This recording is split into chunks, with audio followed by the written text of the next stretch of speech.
ladies' dress-up days for homecoming is their favorite movie character. Well, they love Little Red Riding Hood. They love to pretend to be Little Red Riding Hood. They love the story. They love for somebody to pretend to be the big bad wolf.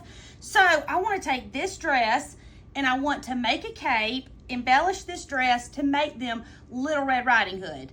Let's see if we can make this work. I'm not sure how well it's going to turn out, but we're going to try it and see. So I just found the style of dress that I liked and bought it on Amazon. Now, yes, I could make the dress, but clothes are super time consuming and I would just rather buy it and then make it look like I wanted it to look. I knew I wanted a tie that went all the way around the waist with the big bow in the back. So that's the first thing I'm doing. I have one piece of fabric that's 3 inches wide. That's a pretty floral. And one piece of fabric that's 3 inches wide. That's a gingham. Mine are really long. They're like 88 inches, but you don't have to make yours quite so long. I just want my bow to be really big. I love the hats y'all give me. Somebody said if you take a piece of PVC pipe and you put your tie over it, I'm about to try it and see.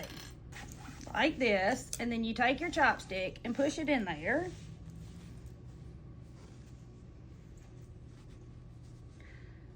My chopstick is not quite long enough, or my piece of PVC pipe is too long.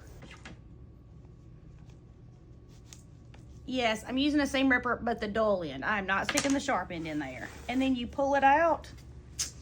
Look what you have. It is turned so easy. That is genius. Genius, genius.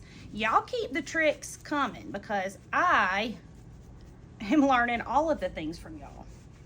When I sewed my bow together, because I want it to go all the way around their dress and tie in the back, I left a hole in the middle instead of at one end. So I wouldn't have quite so much to pull through. Half and then half. That worked too. Genius. Whoever told me that, thank you. It's turned.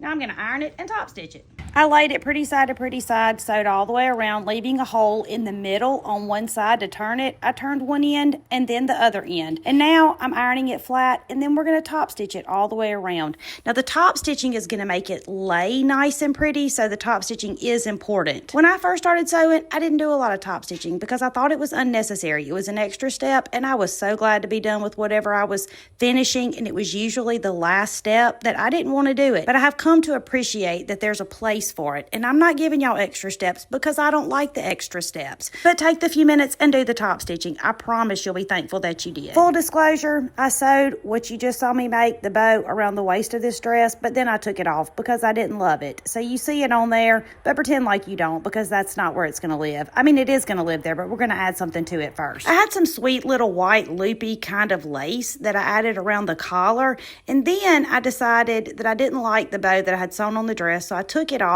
and we made a skirt because I wanted the skirt to be super flowy, and I really wanted this gingham print because my little lady said they had to have a basket with food in it because they were going to check on their grandma who didn't feel good, and the lining of the basket is gingham, so it has to have gingham, right? And I probably would not be doing this if I had to gather this any other way, but because y'all taught me to zigzag over a piece of dental floss, this is the easiest gathering I've ever done, and I might be gathering everything from now on and adding ruffles to all the things that I don't gather. And when I make the second one, I'll be adding the skirt to the tie before I sew the tie together. But it wasn't a very well thought out plan. I mean, I thought it was at the time. Now we have all of our pieces sewn together, so let's sew it to our dress. Every part of our costume that can be attached has to be attached, or else we come home missing pieces, or we walk around without half of our costume, and that kind of looks ridiculous. So we've sewn it on, and now this is what we have. Y'all, this is adorable. Okay, so this is what we have so far.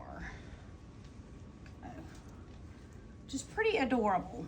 Now, I think I'm going to put a buttonhole here and feed the ribbon through the buttonhole to pull it tight to tie it, because they're pretty small, but I can't sew it all the way around the dress or else it won't go over their head. It has to be able to stretch open, or I have to cut down the bag to put a zipper or something, and I don't want to do that. I'm just going to add 2 buttonholes right here, I think, but the first thing I'm going to do is take it home and try it on them.